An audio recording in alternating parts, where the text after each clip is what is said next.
Okay, Jason, seller's name. Now, again, my first thought is how can this be difficult? But I think we've already talked about that. Let's talk about getting the seller's name right. All right. So a contract is between a buyer and a seller. We need to know who the seller is. Sometimes I get purchase contracts that the seller is owner of record, which isn't a bad thing on the Rep C as long as it's identified in an addendum. So go like that, but we need to know who the seller is, and we need to know that they have authority to sell the home. So yeah, I'm thinking sometimes in the meth projects that I have done, the seller, the legal owner of the house is a corporation.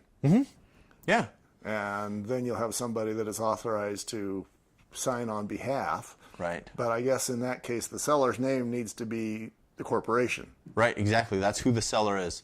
And so the purchase contract will list the corporation as a seller, and it will be signed by the person who has authority to sign for that seller.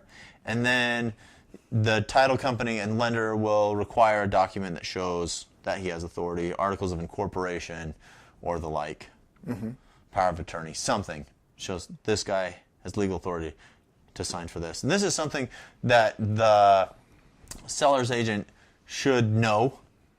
If they can sell the house, it would be good. I have had an instance where the people selling the home weren't actually the owners, and that gets interesting.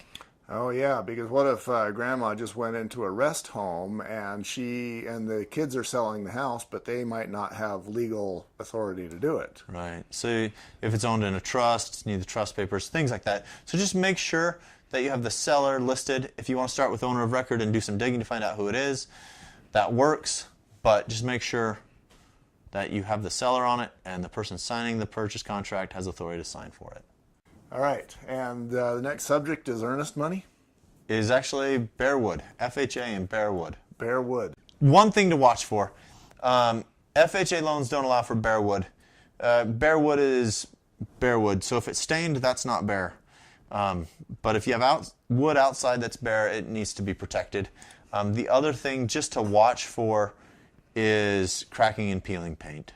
That is my least favorite thing because it's something that is easy to be seen and so frequently not brought up. Right.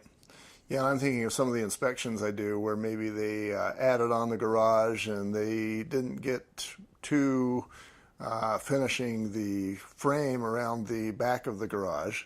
And so that's bare wood, and it needs to be addressed by the FHA guy's going to bring that up.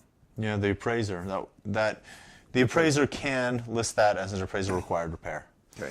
So just watch that. Other things, sometimes I hear from the agent who's selling the home that this property cannot go FHA because of issues. It has to go conventional. Fact of the matter is the safety issues are about the same between FHA and conventional. If it has problems and it can't go FHA, it typically can't go conventional either. So watch that. So then you're talking about somebody that just has to basically come in with cash. Yeah, if the seller won't do the repairs and the home has a significant problem, hole in the roof, things like that, no lender's going to lend on it without that being repaired. So that's cash buyer. So other things to watch for.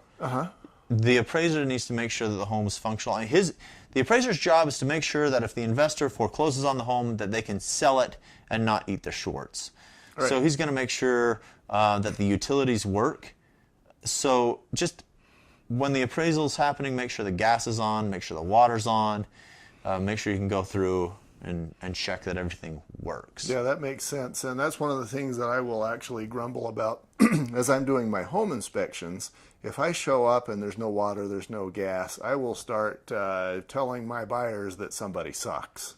And sounds like that is the same sort of thing for the appraiser. Yeah, so make sure they're on. The biggest problem here is REO properties where the bank owns it. It's winterized the home. It doesn't want the utilities on. The pipes are going to freeze. There's no heat in the house.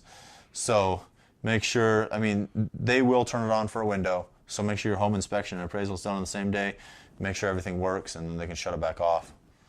Yeah, they will turn it on for a window, means FHA. Who will turn it on for a window of time? The owner, the bank. Okay, yeah, the So- bank. Yeah, because I understand that it takes a few $100s to get that turned on, and then they got to turn it back off again later. So yeah, for those bank-owned properties, yeah, you would need to coordinate between the home inspector, etc.